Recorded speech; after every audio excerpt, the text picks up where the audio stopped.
Welcome to another In Wheel Time podcast, a 30-minute mini version of the In Wheel Time car show that airs live every Saturday morning, 8 to 11 a.m. Central. Shield.com. From Studio A, inside the world-famous Sugar Shack in Texas, USA, it's the In Wheel Time Car Talk Show. Coming up, Shay Manawar, Anderson Economics, the cost of gasoline-powered vehicles versus EVs. We'll also have the upcoming events calendar. Mars reviews the new Mercedes-Benz G:"E, sometimes known as the GLE 450. Plus, you'll hear the stories making automotive news headlines. Howdy, along with David Ainsley, who is filling in for the COVID-infected Mike Mars. Conrad DeLong, who's taking a quick break outside. You know what that's about. We always need more Jeff Zekin. We do. I'm Don Armstrong. Glad you could join us today. Let's continue on our quest for economic knowledge. What? Shall we? Yeah. Well, I mean, we had the Equifax lady on. For that. Well, I'm not either because I really don't know what to ask. Shay Manawar, good morning. Good morning, guys. Hey, what a crew. Thanks so much for joining us. I'm sorry, what were you going to say? No, I was saying, I mean, I remember our CEO, Patrick Anderson, was over last year, I believe, and then he reminded me of the great crew you guys are. Well, thank you very much. We appreciate that. You can pick a calendar up on your way out. Yeah, calendar. Jeff had a feature on calendars, and all of the pictures of every month of the calendar had a electric car or some kind of car that was on fire. So there you go. There's that. Yeah. No, it's not just the car; it's the entire ship nowadays. Yeah, that's exactly right. So let's talk about the actual cost to have a vehicle that has a gasoline engine in it versus a comparable car on the EV side. How do those things play out when it comes to the actual cost that it's cost? I go to the grocery store and I fill up my tank with gasoline once a week, and it costs me $40. How does that compare to an EV? Look, there are a lot of inputs that go into the way we calculate fuel costs. Okay. And the most important factor as of this point is when we compare the costs, the size of the infrastructure that fuels these vehicles, EVs and ICE vehicles, internal combustions, play a big role. So if you're going to a grocery store and you see a number of gas stations to fuel a car, compared to when you have an EV and trying to figure out where those charging stations are, these inputs do matter. And then as of right now, based on the infrastructure that we have for typical Americans, it favors internal combustion engines that we typically be driving for decades now. So many of the segments that we look at, be it entry price, be it mid price, be it luxury price, it tends to favor those drivers who are driving internal combustion engine cars compared to EV. And that's what we have been noticing every quarter. And if we do every year, we look at that too. And then it also depends on the gas prices, energy prices, and other factors too. So, but that's changing every quarter now that we are looking at new EV models coming in and how the gas price, energy prices are playing out. So, well, I know that I have got to change my way of thinking because I'm old school, and all I know is price per gallon and how many miles I can go on a gallon of gasoline. That's my basic. So, yeah. Is there anybody that's doing that calculation for the consumer, cost per mile of operation?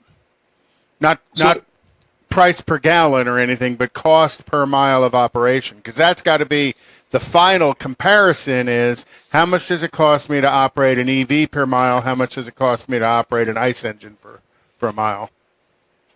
Yeah, so we have been doing it since 2021, Anderson Economic Group, and we have been advising the auto industry stakeholders for nearly 25 plus years.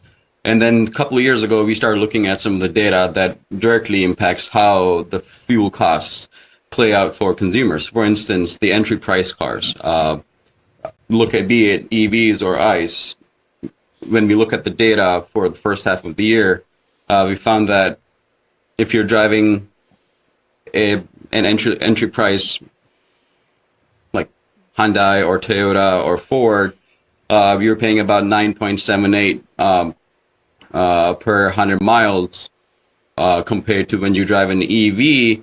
That goes up a little bit. What that means is that if you're relying on an EV, you might end up paying a little bit more out of pocket for about 100 purposeful miles driven.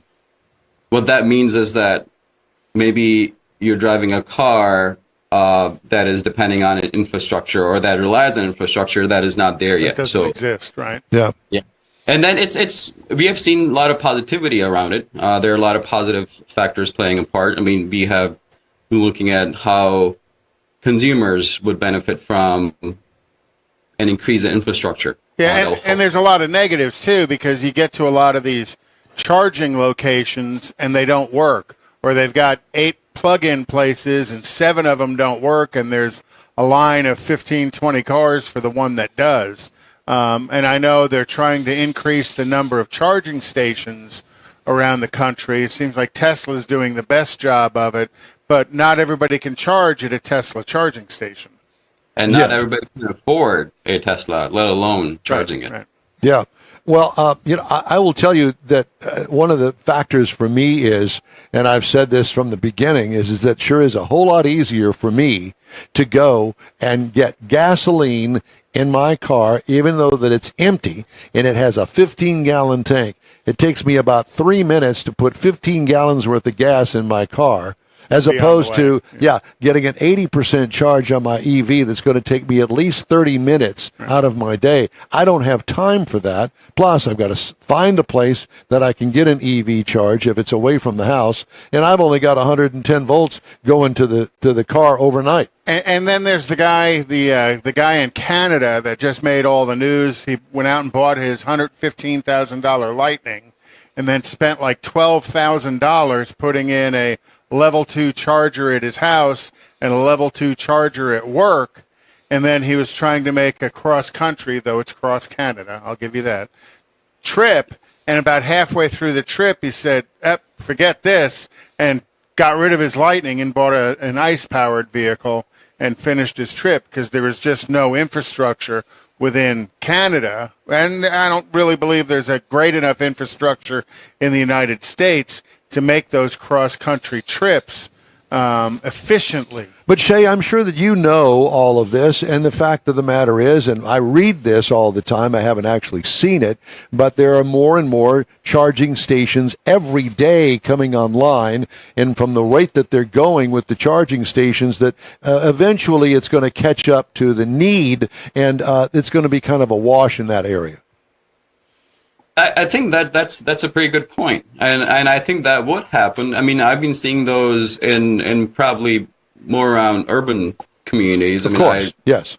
I've been traveling a lot lately. I was in Arizona, and then New York, and I do see that in densely populated urban communities, you do see that infrastructure.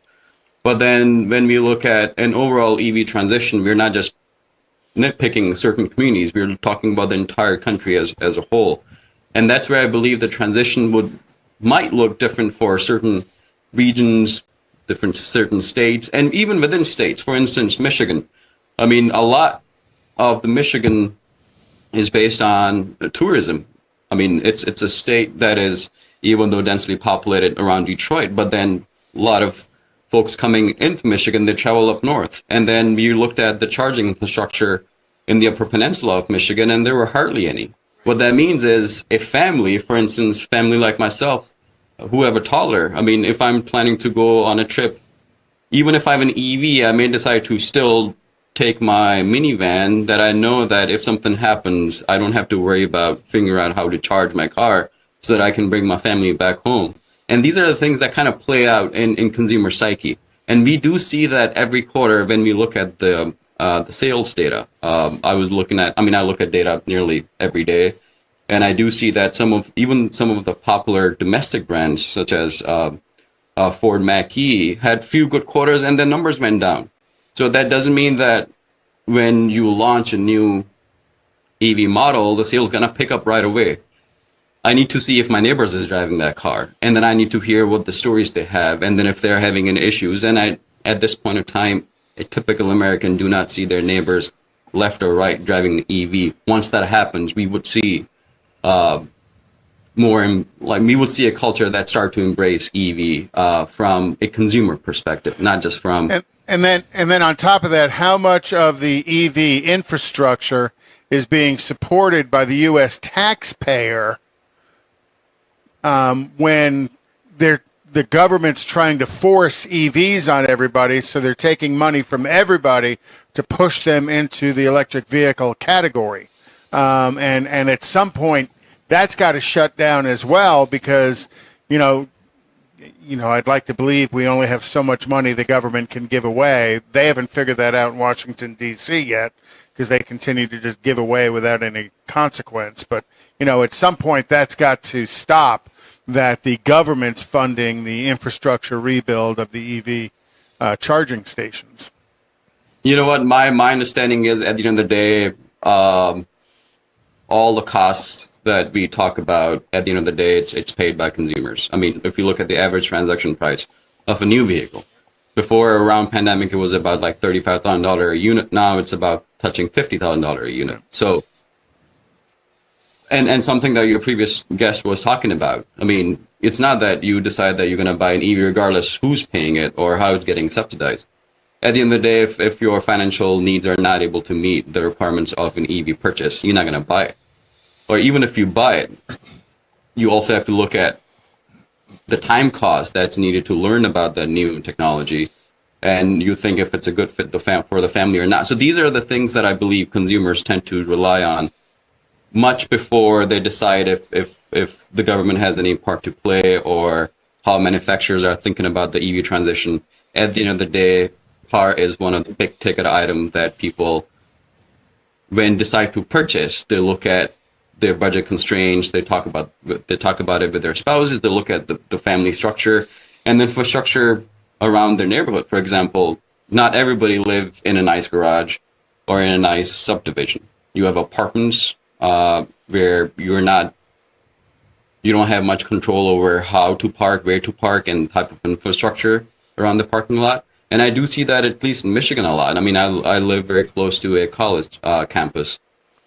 And if we need to push that EV transition, I do not see many newer generation may be able to afford an EV or have an infrastructure where they can charge a car and still go to school. So these are the few things that play a big role. And I can always remind myself about how I started to buy new cars or used cars when I was in college and then in my 20s and looking at the credit score.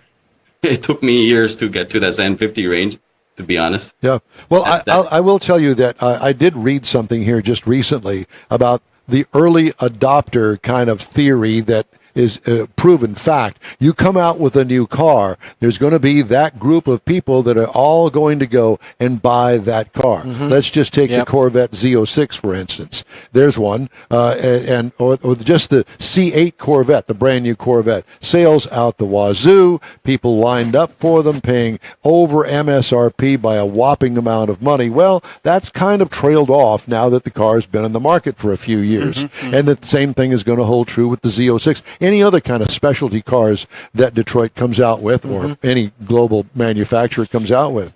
And I think that there has been an upsurge in the EV take-home rate, if you will, in the past, few years. As the new ones are announced. Right, and as the availability becomes more and more, that seems to have trailed off. And the Mustang Mach-E is a perfect example of that. It's known fact that sales are down from what they originally were when the car came on the market. Yep. And so I think that there's always going to be that segment. I got a brand new EV. I worked with a guy. He went out and bought a new EV a couple of years ago. He loves it. He swears by it.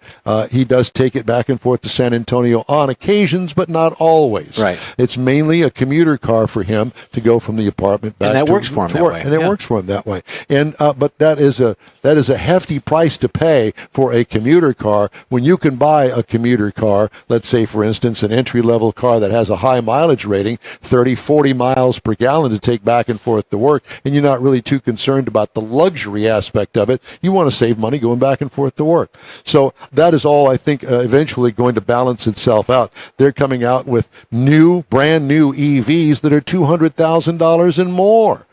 These new manufacturers, Rivian, for example. Well, Cadillac just announced the Celeste, Celestique, or whatever Yeah, they're going to call it. Celestique. Yeah, that's going to start at $230,000. Which I recommend one for everyone. Everyone, I think, they should get And one. Mary Barra still makes $29 million a year. You know, when I was up there, we voted her a new raise. We got her a raise. That's good. Well, I know that I had a chance to see some of these models. I mean, Detroit. In Detroit, there's an auto show that happens every year. Yes. It's amazing. I mean, I'm glad that it was back after a little break because of the COVID. And I sat in. So there were quite a few EVs on display, such as Chevy Equinox EV, and Yes. it looked very nice. Even though I was not able to go and sit in the car. I mean, you can sit in those ICE vehicles, but not in EV when they were displayed. But I mean, it did capture the audience attention, I must say. But then going back to the point that, you know what, we need more crossovers in EV segment. There's not enough right now. Mackie, and then there are a few others too. But then the big three needs to pump up more crossovers and even trucks, because those are the two most popular segments that we've been seeing for nearly 4 or 5 years in terms of number of units sold. Well, I will tell you that, believe me, the car manufacturers are well aware of your thought, and they are pumping them out as quickly as they can from the blueprints and getting them up in the manufacturing. But the price segment. point of the ones that they're releasing are all 100,000 plus. You know, look at the Hummer. And that's what he's talking about. Yeah. The Lightning is, you know, you've got to pay top dollar to get one. If I were going to offer anybody a suggestion, I would say, if you want the best of both worlds, go and get yourself a hybrid that's got an ICE engine Gas and electric. battery, and it's going to go a lot further than it ever has in your life before, and you've got the reliability of an ICE engine and don't have to worry about going and getting a charge. Running out of charge. Yeah, so there's that. And that's a pretty good use. Sorry to cut you guys, but that's a pretty good use story for manufacturers. For instance, Toyota. I mean, there's a reason why they're a little behind in terms of big announcements, is because they learned a lot, many lessons when they had their hybrid and plug-in hybrid. So my understanding is once they decide to add new models in their lineup, EV models, they may address many of the consumer needs compared to other manufacturers who may not have the luxury of trying out hybrids or plug-in hybrids in their lineup 5, 6, 7, 8 years ago. Right. Shay, and they've proven themselves with the Prius over a long period of time to be a very effective hybrid vehicle. Shay, it's great to talk to you. I'm sorry, go ahead. You had one more thing to say? And then having a nameplate that's something that stays in consumers' head for a few decades now. I mean, having a nameplate it matters a lot. I mean, the reason why Toyota has Corolla in nearly every segment now, from hatchback to sedan to even crossover, because it does play in consumer psyche. And I think this is some of the most important factor that Ford may have realized with Mach-E, but other manufacturers have to look at that too. Well, Shay, it's great to talk to you, and we thank you so much for joining us today. Appreciate you. Have a good weekend. Thank you. Shay Manawar with the Anderson Economic Group. Okay, time now for the events calendar. Not the cruise in, not the racing, but the events calendar. That would be car shows. Mustang Club of Houston, we just talked to Werner. October 7th is going to be their fall open car show at Planet Ford in spring. October 14th is the all British car show at the Butler House off of Gosling Road of 99. And you know why they chose the Butler House? Because there's a big collection of wreckers all around there to move those British cars around. October 28th, the 38th annual Wolf Creek Car Show and Bike in Cold Spring, Texas. Saturday, August 12th, is Cypress Cars and Coffee, their back-to-school drive. That's tomorrow. Actually, that's today. Lone Star Drift Round 4 is August 19th at Motorsports Resort in Angleton. Saturday, September 16th, is the Schulenburg Take Flight Cruise, leaving from Buc-ee's in Waller.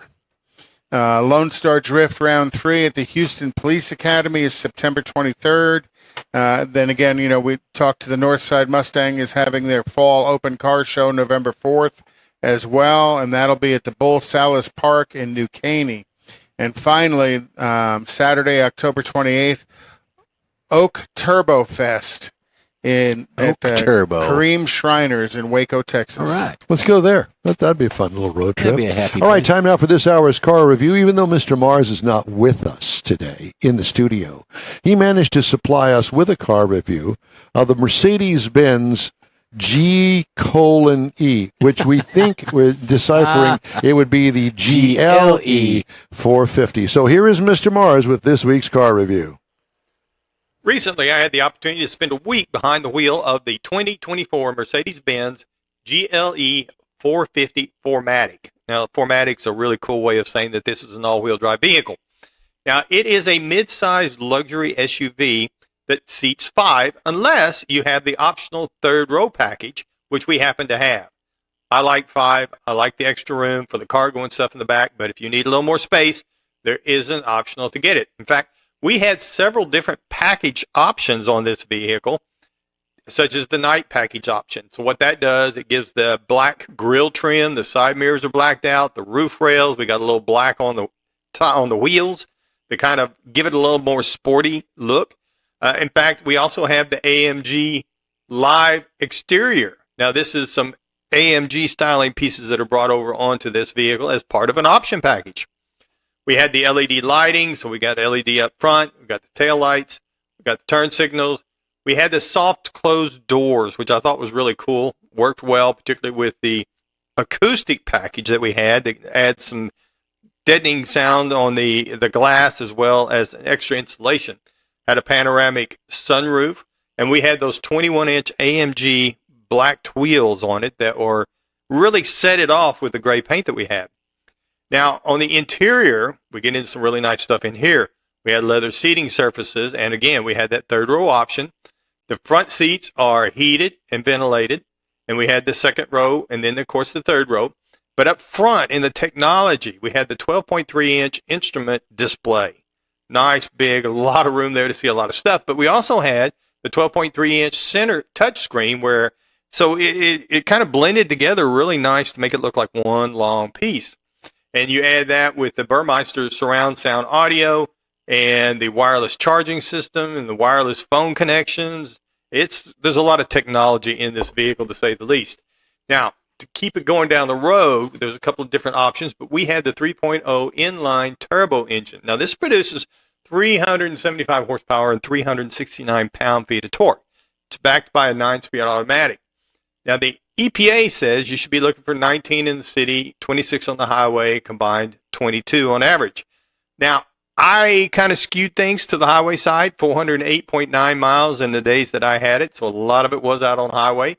But it averaged out to 21.5, and I really think if you drove it like you were after mileage, you could really match, maybe even exceed that combined mileage rate. But it does have plenty of acceleration, I will tell you that. And the ride and the handling, particularly out on the highway, and it provides a nice quiet space. Like I said, it has the acoustic package, so it's got acoustic glass on it, and it's got some extra insulation in it. It really makes for a nice ride and setting it up to where you can drive it a long time. Now, the base model for a GLE is actually the 350 4MATIC, so it's at $63,800. But if you're looking for the base trim price on the GLE 450, you're looking at $69,500. As tested with the option packages that we had, $89,680. Now, if you're looking for something to compare that to in that mid-sized luxury category, you might look over at the Audi Q8 at $74,400 starting. The BMW X5 starts down around $65,200. And you can even look at the Genesis GV80 in that same class. It starts at $55,800. So overall, mid-size SUV, even with the third row option in it, seating 7 people, this is a very nice vehicle. And if you're looking in that mid-size category, then this might be one you want to consider. And that's my review of the 2024 Mercedes-Benz GLE 450 4MATIC. Thank you, Mr. Mars. It makes us miss you even more. No, it doesn't. It does not. I miss you, Mike. Yeah. Feel better. Yeah, feel better. Miss you like a rock in the bottom of my shoe. Wow. You know, when I got in here, I figured Conrad looks a little tired. I said, no, he's just ugly. Is that? Thanks. Hey, I got some recalls to tell you about. Driver's airbag inflator may explode. Pop! On the Buick, Verano, Chevy Camaro, Chevy Sonic, and the Chevy Volt for 2013. Vendor issues. Yeah. Electric oil pump assembly may cause a fire. Thermal event on the Hyundai Elantra, Kona, Palisade, Sonata, and Tucson for 2023 and 2024. That'll stop people from stealing them. Mm-hmm. There's a recall on a Porsche. It's not much, but hazard warning lights may fail on the Porsche Cayenne, the Cayenne Coupe, the Cayenne S, the Cayenne S Coupe, the Cayenne Turbo GT for the 2024 model year. Electric oil pump assembly may cause a fire in the Kia Seltos, Soul, and Sportage for 23 and 24 model years. The Kia Niro for 2017 through 2022. Kia Niro engine compartment fire, and the Niro PHEV 2018 through 2022. I remember Nero was busy fiddling while Rome burned. Yeah. Or your car. Isn't that the guy that goes, pizza, pizza? Isn't that the same guy? Or is that Caesar? That's Caesar. That's Caesar. Okay, well, whatever. I was close, wasn't it? Nero. Yeah. Nero. I think he was shorter. He was a little shorter. Yeah. I know some people that have that kind of attitude. The Napoleon complex. That's it. So that's it for this hour's recalls. I have some automotive news that we're going to get to, and we got Conrad's Car Clinic coming up as well. I got all of that. Got all of it. Now I just have to learn how to turn the page, the right page, and not combine stuff. Lick your finger, Don. I know. Guess who's in the queue? Richard Tomlin, the head of the regional SCCA. Yeah, but more importantly, in this particular talk, we're going to talk about building a car for the 24 hours of lemons. It's that time of year again? It's not Le Mans, but it's lemons. It's that time of year. So we're going to learn how to build that. To C5? I'm not, but it's not worthy. But I'm sure that Richard Tomlin can come up with some really fine cars for us of this. No doubt. Because I mean, is it any different really than a destruction derby? It just lasts a little bit longer. It's endurance. Yeah, you just destroy it by driving it because you brought a POS to race. That's right. With low oil pressure. Send some stickers of in-wheel time put on the car. Hey, we've got more of the In-Wheel Time Car Talk Show coming your way right after a quick break. Stay with us, Richard. Everyone at the Tailpipes and Tacos Cruise In at the Lupi Tortilla Tex-Mex in Katy, thank you for participating in the best cruise in around and look forward to seeing you again. You'll hear about the next cruise-in date right here on In-Wheel Time. Next time you're in the West Houston Energy Corridor area, be sure and stop in at the original Lupi Tortilla Tex-Mex at I-10 and Highway 6 or the Katy location on the Grand Parkway at Kingsland Boulevard. When passing through Beaumont or College Station, stop in and have Lupi's award-winning beef fajitas and frozen margaritas. There's always a celebration at Lupi Tortilla. Lupi Tortilla founder Stan Holt and his wife Sheila are winning racers on the NHRA drag racing circuit and have a collection of hot rods and classics that everyone appreciates. Look for them at the next Tailpipes and Tacos Cruise-In. The date will be announced soon and will once again be held at the Lupi Tortilla Tex-Mex on 99 and Kingsland Boulevard, just south of I-10 and Katy. We'll give you all the details right here on the In-Wheel Time Car Talk Show and online. Donations benefit God's Garage. We'll see you then. You own a car you love. Well, why not let Gulf Coast Auto Shield protect it? Houstonian John Gray invites you to his state-of-the-art facility to introduce you to his specialist team of auto enthusiasts. We promise you'll be impressed. Whether you're looking to massage your original paint to a like-new appearance, apply a ceramic coating, install a paint protection film, nano-ceramic window tint, or new windshield protection called ExoShield, Gulf Coast Auto Shield is where Houston's car people go. Curbed your wheels? Instead of buying new, why not have them repaired? How about a professionally installed radar detector? Gulf Coast Auto Shield does that too. Get a peek inside the shop and look at the services offered by getting online and heading to gcautoshield.com. Better yet, stop by their facility at 11275 South Sam Houston Tollway, just south of the Southwest Freeway, and get a personal tour. Gulf Coast Auto Shield is your place to go for all things exterior. Call them today, 832-930-5655 or gcautoshield.com. The award-winning In Wheel Time Car Talk Show is available on the most popular podcast channels out there in 30-minute episodes. We realize our 3-hour live show can be difficult to catch in its entirety, so now you can listen every day to a convenient, fresh 30-minute episode. Check us out on Apple Podcasts, Spotify, Google Podcasts, Amazon Music, and Audible, along with a dozen more. In Wheel Time has the most informative automotive guest interviews and new car reviews, along with popular features including Conrad's Car Clinic and This Week in Auto History, along with automotive news headlines. Our live broadcast airs every Saturday, 8 to 11 Central on InWheelTime.com, the iHeart app, and on YouTube. Be sure to say hello when we're broadcasting from the Tailpipes and Tacos Cruise In, Autorama, and the Houston Auto Show, among others. Now, it's easier than ever to hear about all things automotive all week long. You're invited to join fellow car enthusiasts in becoming part of the ever-growing In Wheel Time Car Talk family. Don't forget those 30-minute podcast episodes on your favorite podcast That's channel. It for this podcast episode of the In Wheel Time Car Show. I'm Don Armstrong, inviting you to join us for our live show every Saturday morning, 8 to 11 a.m. Central on Facebook, YouTube, Twitch, and our InWheelTime.com website. Podcasts are available on Apple Podcasts, Spotify, Stitcher, iHeart Podcast, Podcast Addict, TuneIn, Pandora, and Amazon Music. Keep listening, and we'll see you soon.